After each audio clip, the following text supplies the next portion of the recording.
Good morning, everyone. Welcome back to our Food and Beverage Day at Techstars Startup Week Dayton 2020. So our 11 a.m. panel is funding your food and beverage startup. So COVID has taught us hard lessons on the importance of cash flow and knowing your banker. Today's banking institutions are doing more than just providing funds. They are investing in the entrepreneur. So for this session, Charlynda Scales, founder of Mutt, and her banker, Maria Rutherford Long, will discuss her relationship with Fifth Third Bank and how they have invested in her journey. And Heather Finlayson from Fifth Third Bank will expand on the bank's many opportunities and goals with Dayton-based businesses. Fifth Third Bank is one of our title sponsors this year, and we are so grateful for you all for your support of the Dayton region startup community as a whole and entrepreneur community as well as Startup Week. So thank you. And thank you for all of your work. Quick reminder to attendees, if you've got questions for our bankers and our panelists, drop them in the session Q&A feature of the app, and we will get those over to the speakers. So Maria, I'll turn it all over to you. Thank you. Well, good morning, everyone. It is indeed our pleasure to join you this morning. My name is Maria Rutherford Long, and I am the Community and Economic Development Manager for Fifth Third Bank here in Dayton. It's been a joy all week. We kicked it off with you guys at the keynote on Monday morning. I told you then, I'm going to tell you now, Fifth Third has been in the business of banking for 160 years, and we've stood with our customers, our clients, the whole time, and that's not going to change. We're going to continue to be there. We've gone through a lot in this community in the last couple of years, and every step of the way, we have been with our customers and our clients, and we will continue to do so. Before I get started with my interview of these beautiful, talented, passionate women in business, I want to just let you know that we have a program that we support called the Ascend Level Up program. And that is a program designed to help you not start a business, but help you move to the next level if you're an existing business.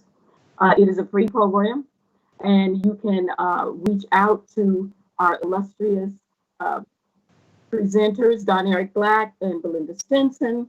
You can reach out to them at 53ascendprogram.com. And you can see that in our chat window.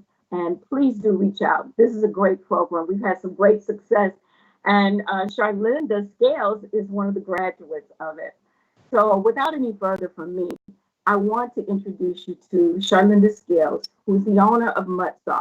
And Charlynda, start us off with telling us a little bit about yourself.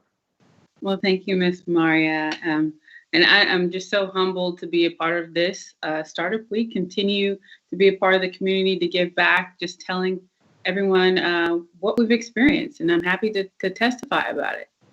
So Mutt Sauce is an all-purpose sauce company right here in Dayton, Ohio. We got started in 2013, and we make a whole line of all-purpose sauces: original, sweet and spicy, ghost pepper, and gluten-free.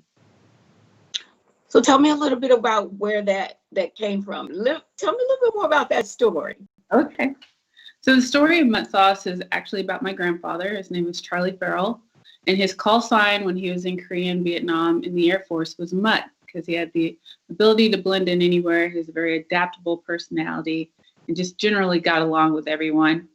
So he grew up a country boy from Tennessee. He had 5 kids. His oldest daughter was my mom.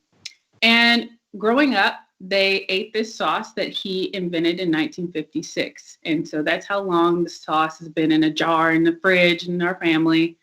And he passed away in 2005. So my story, I'm also a veteran of the United States Air Force myself. I followed in his footsteps. And before he had passed away, I wanted to pretty much honor him by going into the military. That's how I wanted to give back to someone who gave so much to me. So when he passed away, I was very shocked to learn that he had left me the recipe for this sauce that everyone was wondering, like, what happened to it? Why would he work so hard on something and then, leave this earth and not leave it behind to anyone? But it turns out he had. He left it to me. My mom waited 8 years to tell me. So, it was just a sheet of paper. So everything that people see here in this local area or nationally that has happened with Mutt sauce started with one sheet of paper. And I tell people it's how you look at something that assigns its value. So if it's just a sheet of paper to you, it's just a sheet of paper. But for me, I thought this is a chance to take care of my family. Maybe he wants me to take care of my family and the generations after me, and what can I do with this? So what we have today is a result of me latching on to the community and anyone who would take the time to mentor me and steer me in the right direction. That is a wonderful, wonderful legacy. And the way your business has grown, we'll hear more about that. But before we do, I want to introduce my colleague at Fifth Third Bank. We have Heather Finlayson, who is one of our small business lenders and has just recently, it's been a couple of years, Heather, and now your business is exploding. Tell us a little bit about yourself. Well, thank you so much, Maria, and thank you to everyone for really taking the time out of your day to be here. I've been with Fifth Third Bank for about 5.5 years. I'm not new to banking. My husband was a Navy veteran, and so we had the privilege to move around a little bit, and we have finally settled here in the Dayton area. We've been in Dayton about 8 years now, and it's really become home.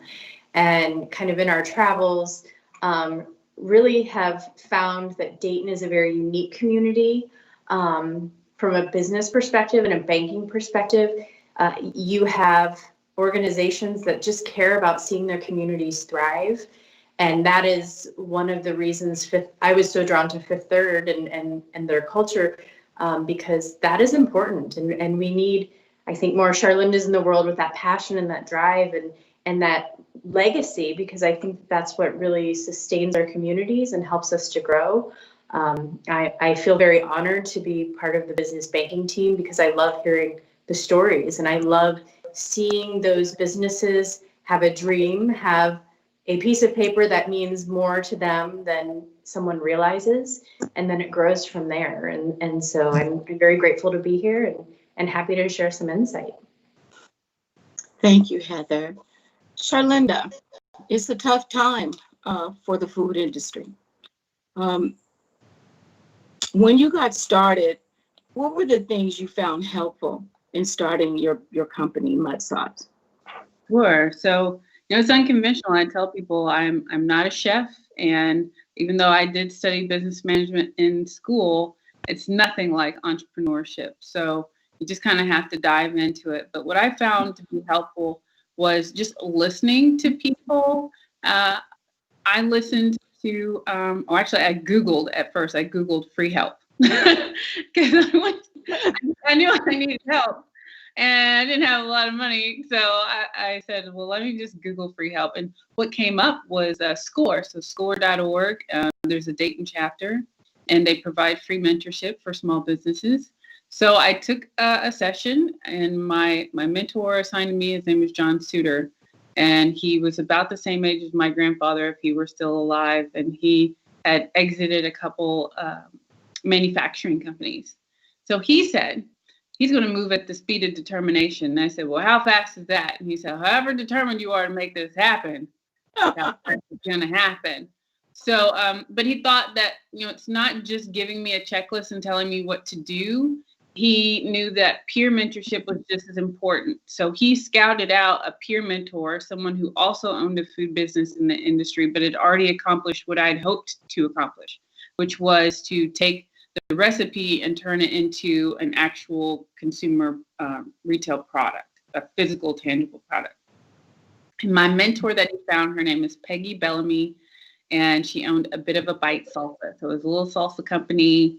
At the time, well, I would say she was the big for the Dayton region. She was in probably 30 or 40 stores, so not little in any sense, but she took the time and sat with me and told me everything that she knew about this area, about the manufacturers in this area, about how to get it bottled. And I told her, I said, I'm active duty. So that is my number one priority, is serving my country. And I hate to say that this is a hobby for me. I don't know if it will work. So she said, you're going to have to look into co-packaging. I'm going to teach you how to contract with someone else to make your good, and they'll just send it to you in boxes. And then you can sell those bottles of sauce that are going to come in boxes. And I said, well, that's perfect. And she said, and so you can make money on the weekends by doing trade shows and festivals and things like that, food demonstrations in grocery stores. She spent so much time, and she basically said 10 years of her hard work, she was just going to hand it to me, because she felt like at that point in her life, success is passing on the knowledge and sharing with someone else what she's learned. So she took 10 years, which helped me fast forward to 4 months. So speed of determination. First time I talked to John Suter was July of 2013. We had first production that December, and was selling that first month in December, first week of December. And that really helped. So after that, you go back to your mentors, you find more people who are smarter than you. And like my grandpa said, keep your mouth closed, keep your ears open, you might learn something. And it seems simple, but I just kept going around finding people, wow, you're really good at that. I'm gonna shut up and let you just tell me everything you know. And I would write it down, and I would make my timeline of, here are the things that I can work on now. Here are things that I think are long-term goals. And just take it step by step. Try not to let it overwhelm you. And he told me, like, don't look at the whole checklist. Just start with little chunks of it, and just keep going. Just don't stop. Just keep going. Wow. Determination. We are going to have to talk a little bit more about that. And I also want to talk a little bit more about the mentorship later, because I think you got a project brewing that would include some of that mentorship. And I certainly want you to share about that. But Heather, have you heard from Charlynda's side of the desk?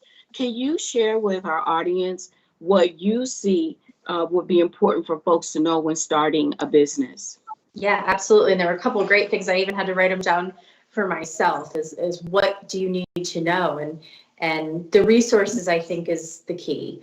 And you may have heard it earlier in the week. If you've joined other sessions, it's a recurring theme, is that board of advisors. Who's that team? And you may not even know yet, but I think that's the number one priority, finding that team, thinking about your banker, lawyer, CPA, that trusted resource mentor that's going to help guide you in the process. I think that's the number one most important thing, is thinking about who are those people that are going to help you from a banking perspective. In a perfect world, I think we'd like to say, oh yeah, that sounds great. Here's capital to help invest.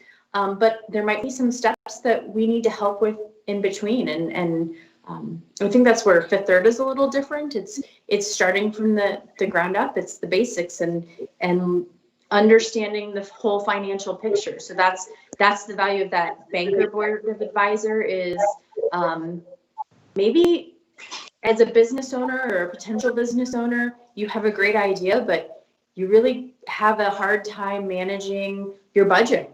And so maybe that first step for the business is starting out at that ground level and helping create that budget, not only in the business, but in your personal life as well, because that's going to be such a key driver to your success for your business. Those business advisors, that board of advisors, can also help you with the business plan, projections, and then your historical experience. One moment, Heather. Ladies, we have our text behind the scenes. We are having a bit of feedback. I know you're working on it. So thank you so much. Go ahead, Heather. All right. I thought I'd slow down for a second. So yeah.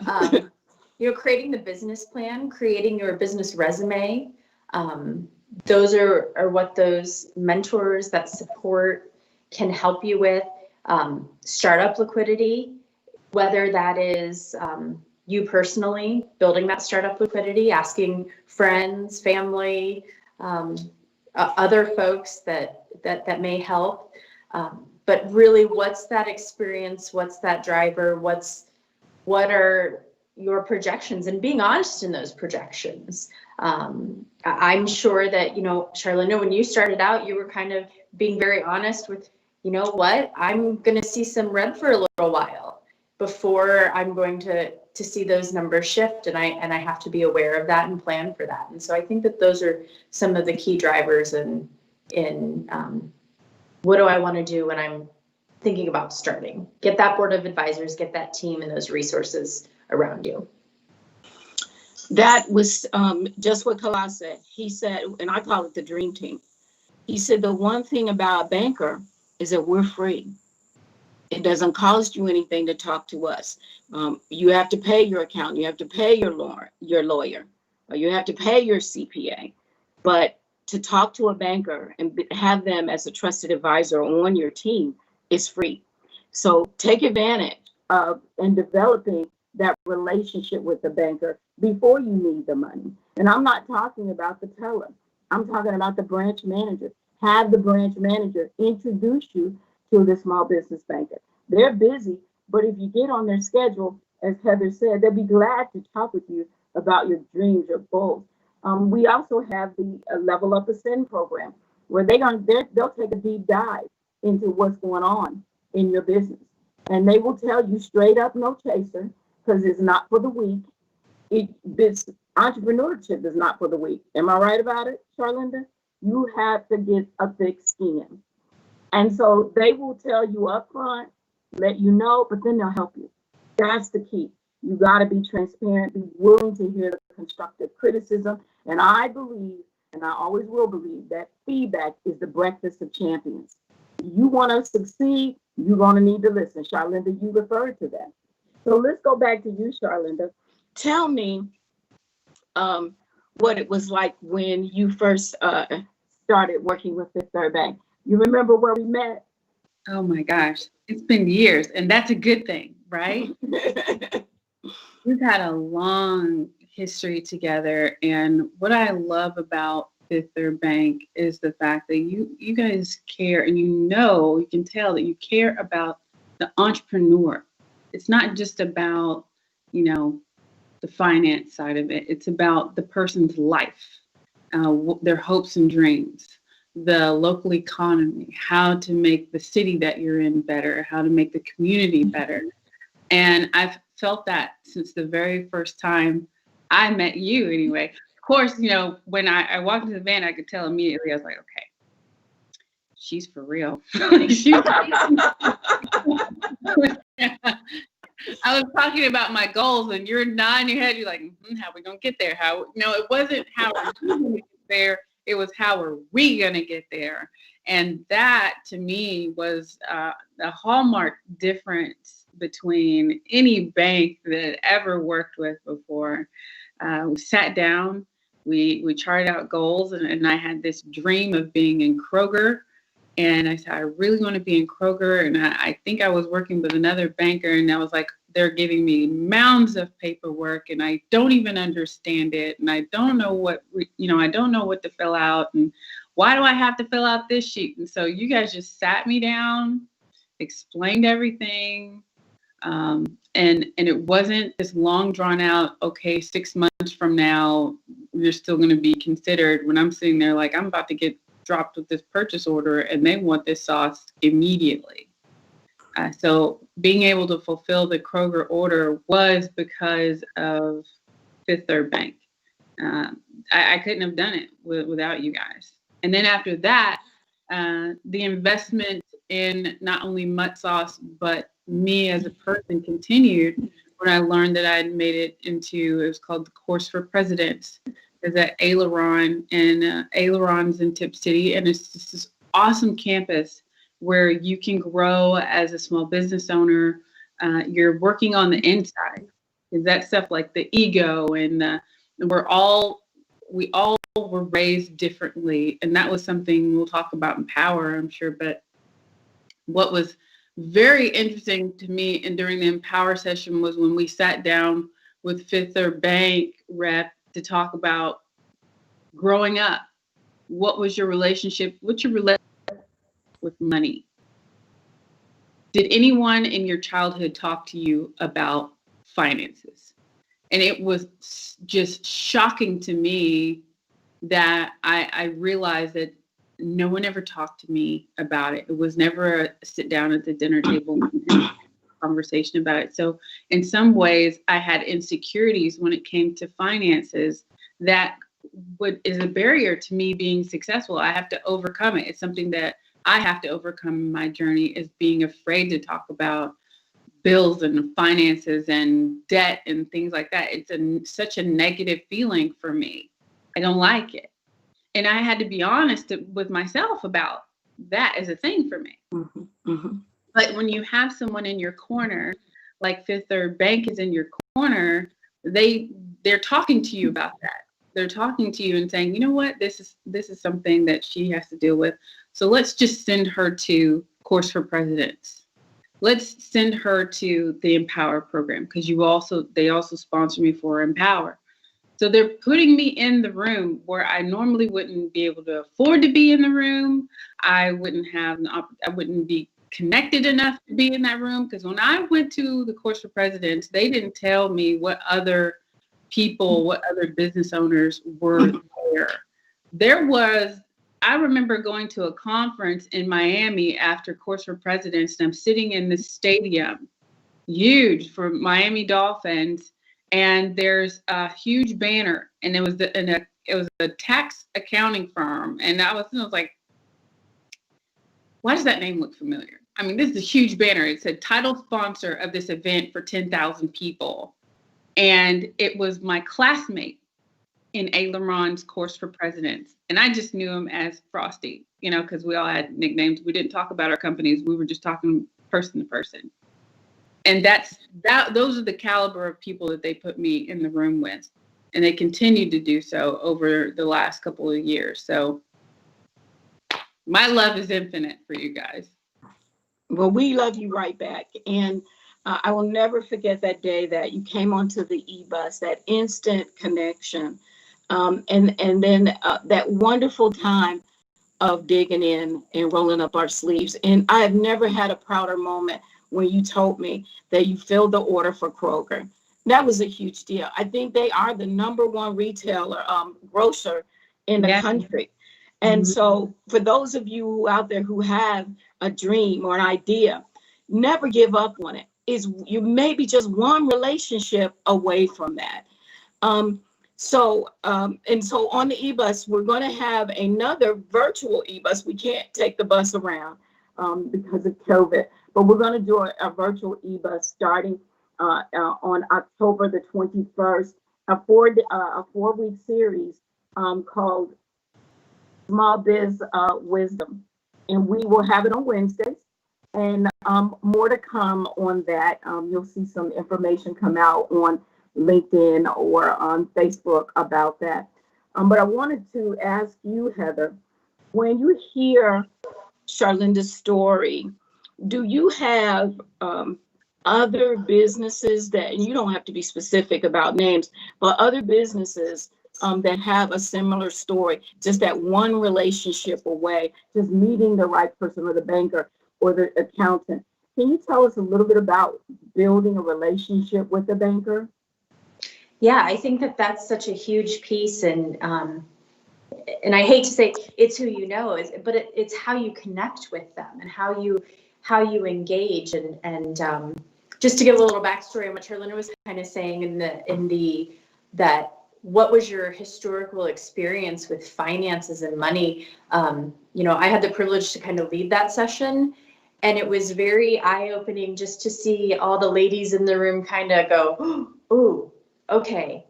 And I think that's how we started it. Let's get uncomfortable. And that's what it was, because there is that fear that it's taboo to talk about it. We don't talk about it outside of the 4 walls of our home.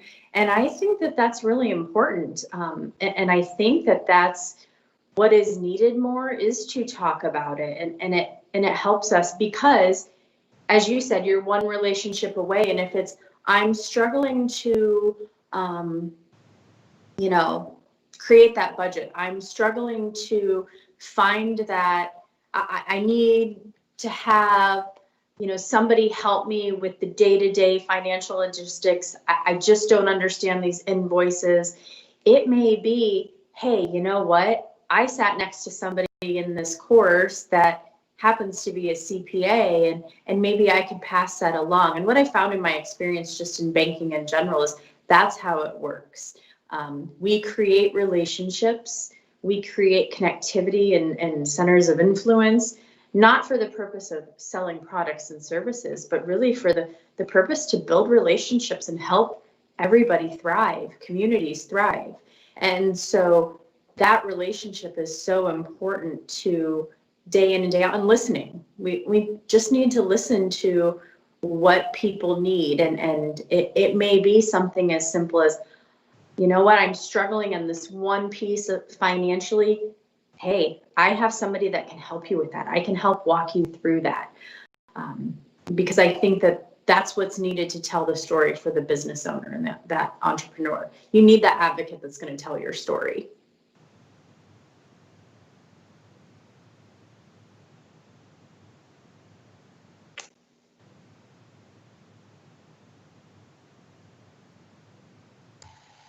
Maria, you're muted.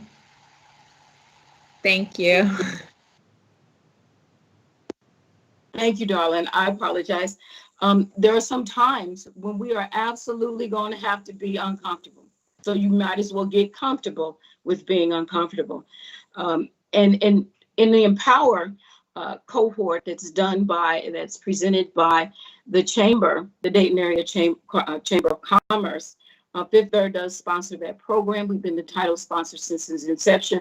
Everyone on the camera is a graduate. That speaks volumes about success. We have success in numbers.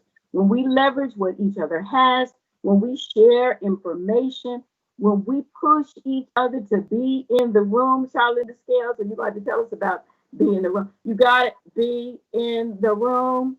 And Charlynda came up with that, by the way. She's so gifted, so talented, that she came up with a slogan at the end of our cohort, be in the room. So we have it on our desk. We have it on our bags. We have it on our t-shirts, because it's very important to push other women and other women in business, other women in food industry, in all areas of commerce. I want to talk about the power of the pivot.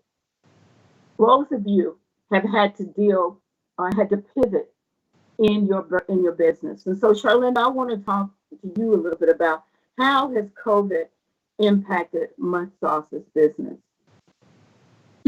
Wow, I'm going to try to stay brief because I could just preach about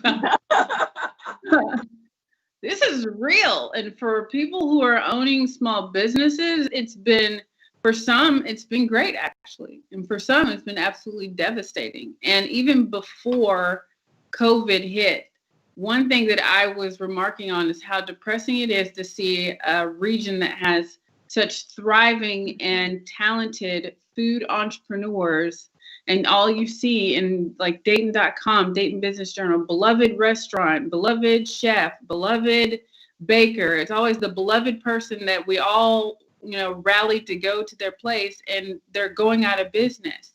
And I look at like what happened before. There was time before then, or maybe they were suffering in silence, or they were dealing with things and nobody knew that it was in such a, that they were in such a tough spot. So now that COVID has hit, oh my gosh, it's like every other day you're hearing about someone going out of business.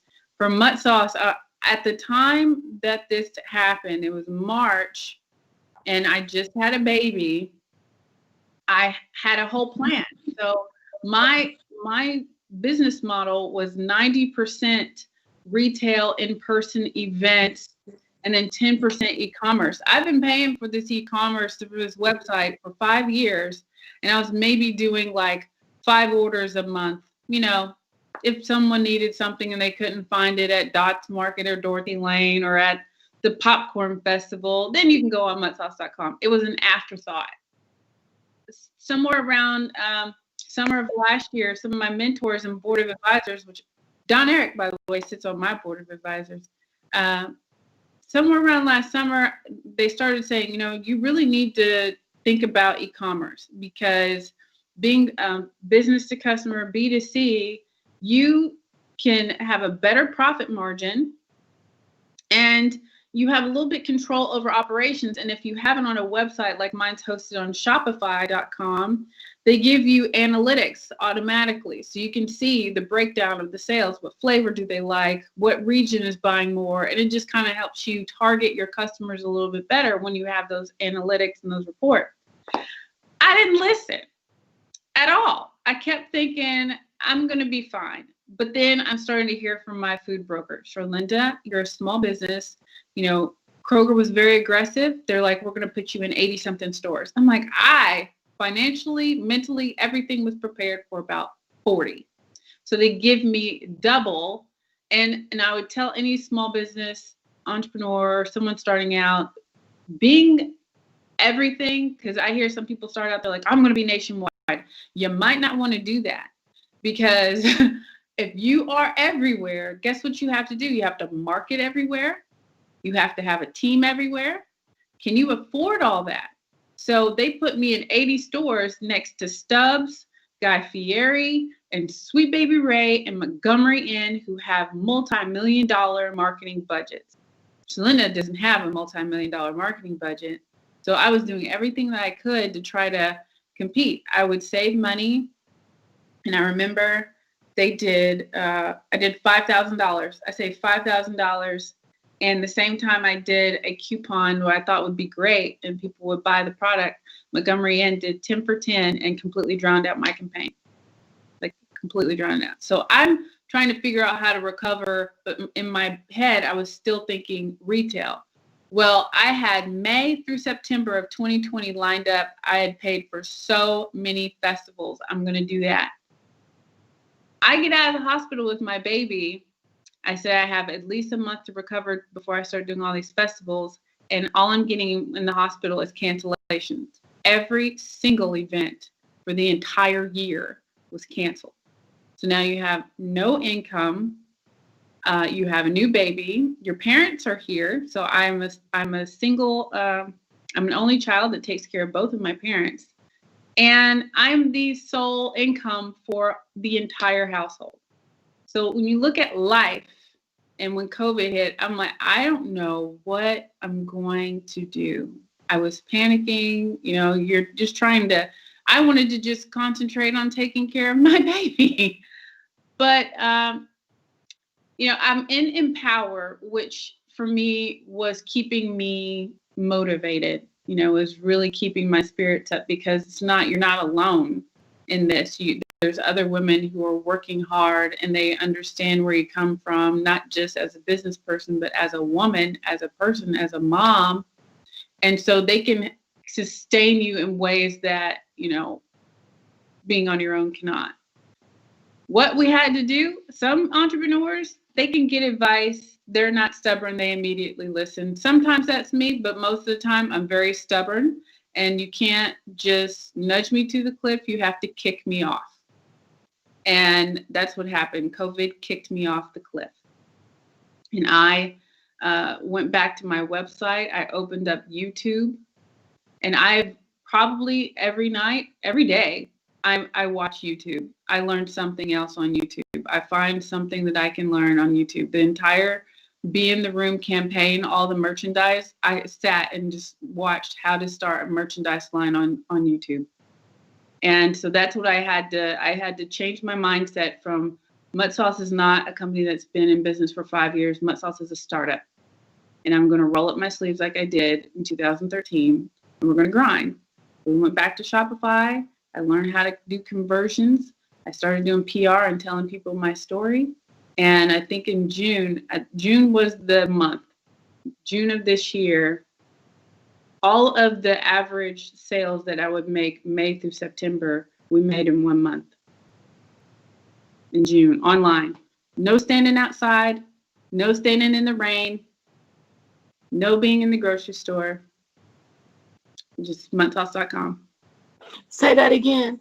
In 1 month. In 1 month, our sales were the amount that we would normally make in about 4 or 5 months. That's remarkable. Never had to let that happen. And Don Herrick, he really, really pushes e-commerce. He's always telling folks, make sure you get that done. Oh, he was kicking my butt, let me tell you. Yeah.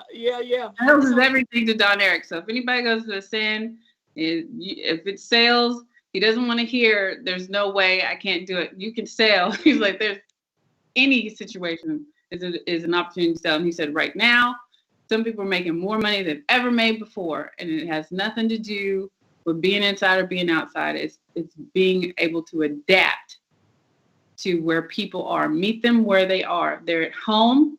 What do they need when they're at home? Solve a problem. Heather, great segue. How did we pivot? How was Fifth Third Bank able to help its customers during this pandemic? Yeah, I think I have the word unprecedented in my head, and I fall asleep to that word, and I think we've all heard it over and over, because we're so used to certain operating rhythms and how we take on each day in our personal lives and in our work lives. So, we knew I'm going to get up, I'm going to do this, I have these plans, I'm visiting these clients, I'm working on these loan requests, I'm doing all of these things that I have worked years to train myself to do. And then, COVID. So I think the first thing, very real, especially in my role, in my team's role as business bankers, we're working with these businesses that are most impacted. We're working with the folks that the doors had to shut and they couldn't open, and they have employees and they have bills and obligations and that need to be met. And so number one, I think the bank said, okay, what can we do? We have to help our customers. We have to help our community. So, even the simple payment deferments. So we allowed our clients to request payment deferments. Every request that was put in was granted. A simple questionnaire as to why, but it was very telling as to why. And this is why it's important to know who you work with, know that advocate that's telling your story. Because as I work with my clients, I already knew their story. I already was invested in their story. And so it made it easier for me to help them in that process. So, fee waivers, reduction in fees, again, payment deferments for 3 months, 6 months. We talk a lot, you'll hear a lot about partner agencies and partners that can help with financing and SBA. And so one of the biggest impacts was all of our customers that had an SBA 7A loan as part of the CARES Act legislation. The SBA paid their 7A loans for 6 months. That was huge for those businesses that had that 7A loan. So if you as a business or potential entrepreneur are thinking about financing and your banker talks to you about SBA and you're not quite sure, highly consider it, because in this particular case, when you think about that legislation, those 7A payments, those 6 months of payments made for the business on behalf of them, by the SBA, that's huge. That is huge. And that's a huge way for a business to help make sure those liabilities are being paid, but also helps free up some cash for them. The other thing we did was we established SBA ambassadors and new roles within the organization, educational liaisons to provide information. They would get on multiple calls at all hours of the night, 9 o'clock at night, when the SBA released new guidance on how the PPP, the Payroll Protection Program, was going to roll out. And then they had to disseminate that information down to us so that we could disseminate that information out to our clients and to those people in the community that we serve, and constantly checking resources. So that was a huge pivot, is that we had to do that legwork, and that's been rewarding. It's also been, we've had to adapt. We've had to adapt to that change. And then I think also we reached out to partnerships. We created a partnership with a company called Apria. a CPA-based advisory firm to help create our payroll protection forgiveness toolkit with lots of resources. If you know someone that's gone through the payroll protection program and you're now applying for forgiveness, you can appreciate all the hard work that's gone into that and the tools and resources just to answer those questions. And so I think those are the biggest things the bank's done to really pivot, is taking care of that immediate need and shifting how we do that day-to-day operating model. That is what I've seen so far. Tell me a little bit about how we are managing our PPP process, and have you been making referrals to the small business grant? I believe that the CARES Act is providing through County Corp. Yeah, and there's so many resources out there. You just have to look for them or ask the people that know. Google PPP resources, right, Charlynda? Keep it basic, but working with our community partners, such as the Chamber, such as, Downtown Dayton Partnership, County Corp, those different programs that are out there. There's a lot of them out there. Even just getting on their mailing list, their distribution list, because that's how I found out about some of these programs, is being on that newsletter, being on that distribution list to get that information. And then, as I'm reading through it and staying up to date on it, I interact with individuals or business owners and I'm thinking, hey, they're a perfect fit for this. I'm going to pass this along. And that's what a lot of what I do is it's sharing the resources and the information as I get it. And it's really, really important to get that out as soon as possible, because, time is money, and time can be very critical to those resources. And when you think about PPP went through 2 waves. That first wave of funding was gone in, what, Maria, 7 days? It was gone in a snap. Yep. So I want to pivot a little bit and ask Charlynda to talk about 2 things. So I want you to talk about Be in the Room, and I want you to talk about your baby project right now on the incubator. So tell us a little bit where did Be in the Room come from? Sure. So if you go to theempowercollection.com, is our Be in the Room campaign, is where it's housed. But we've been through this. We're in Cohort 2. Maria and I are in Cohort 2 of the Empower program by Dayton Chamber of Commerce, and their focus is on empowering the women here, leaders in our local area that we want to stay here, help cultivate the community and help us rise together. And it's just a wonderful experience of growing as a person, learning different facets of who we are, and then getting that sense of community and connection and say, I have a sister. It's not just a colleague. It is a sisterhood. And at the end, we were challenged. At our graduation, we were asked to write, was it a graduation? It was like a graduation speech or what we learned. And was it our what was it, Heather? It's our obit. It's your retirement speech. Retirement. Yeah. We were asked to write our retirement speech, and I'd been doing a lot of interviews in that time frame, and a lot of it had to do with being not just an entrepreneur, but a minority, a female, a veteran, and how all the things in the country were affecting me and my ability to do my job. Is it affecting my family? So people were asking me, how are you able to quote unquote be successful? And I think everybody's definition of success is different, but blanket, how are you able to be successful? I said, the only reason why you guys have seen me at places with Damon John and in rooms with celebrities or the Kroger contract or any of on the bicycle cards. We're on a deck of bicycle cards for post 9/11. I've spoken at TED. I've done all these things, but someone has advocated behind the scenes. There's always been someone advocating for me to be in the room.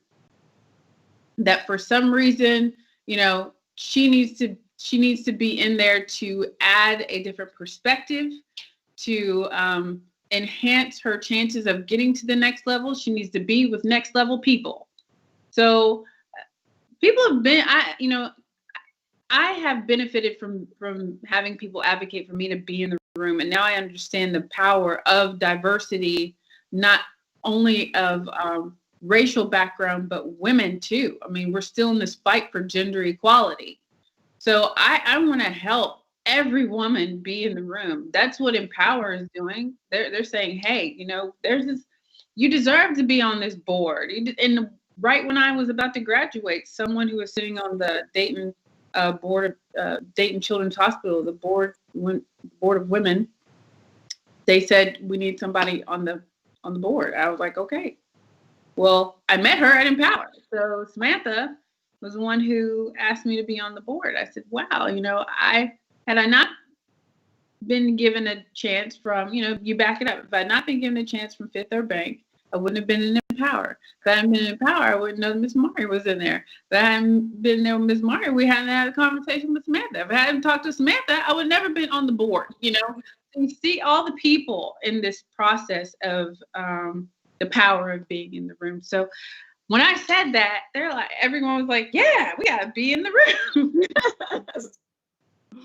I said, I think I want to do so. I want to pay it forward. And I know that there's a scholarship that allowed me to attend.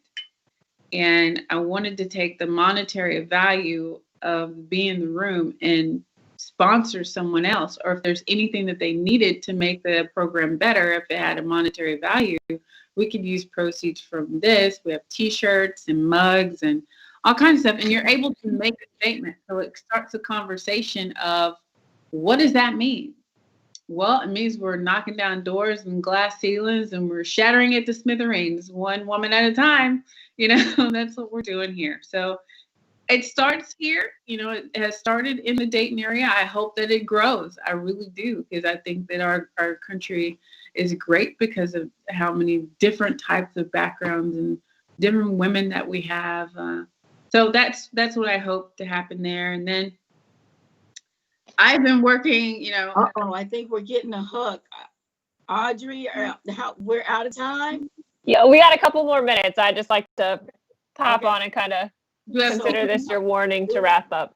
Incubator really quickly, and then I want to talk about our virtual e-bus and our SEND program, and then we'll be done. We're not done. We're just going to stop. We got more to give you. We'll be back next year. Absolutely. But Charlynda, tell us just a little bit about Incubator. Sure. So like I was saying, their food businesses have suffered in this area. And I couldn't think of any better solution than to give them a place where they can cultivate their businesses without having the bill of a brick and mortar. And the solution for that is a commercial kitchen incubator. With the mentorship that I got from Fifth Third Bank, I understand that it's more than just giving them a place to cook. You need to grow the entrepreneur. So the incubator part has education workshops that we have planned. It will be in the Dayton Arcade. So I'm currently looking for investors and pitching. I'll just put it out there, it's a $2 million project. So I want to open the doors next winter of 2021, and it will take the entire community working together, but it will benefit the entire community. Yes, it will. We'll talk about that. So you've heard some amazing things from two of my favorite amazing friends and colleagues. And I want you to feel free to reach out to us at 53.com, and you can look under the business section, and you can find more about the products that we have. Heather and I are both available, and our information is on the Entrepreneur Centers or the app, I believe, and you can always call us. Before I go, I wanted to remind you that we're going to start our virtual e-bus for small business wisdom on October 21st, and it will be October 21st, 28th, the 4th, and the 11th in the evenings from 6 to 8.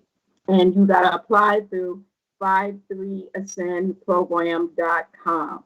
So please come and join us. If you want to be a part of any of the technical assistance partners that we have, reach out to me. I'm available. We all are. We want to just thank you to the Entrepreneur Center, who's just been an incredible ally for the small business ecosystem.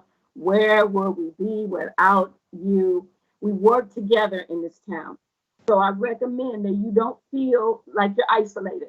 Reach out, humble yourself, talk to somebody, and then listen and take the advice. Thank you so much. Thank you, Maria. Thank you again, Fifth Third, for all your support for the startup and entrepreneur community in the region. Thanks, Heather. Thanks, Charlynda, for sharing your expertise and your story and your knowledge today with our community. We appreciate all of you. We are taking our lunch break. We made it to lunch, guys. So again, encouraging everyone, grab something from a local business in the app. We've got a buy local lunch tab with lots of links put together by another partner sponsor, Downtown Dayton Partnership. So check that out. Get some yummy food. Come back and join us at 1. Our 1 p.m. session will be kicking off the afternoon from your kitchen table to retail shelves. So learn how you get that recipe out of your kitchen and out into the market. So thank you again, ladies. Thanks for everyone who's hung out with us this morning watching, and we'll see you all this afternoon.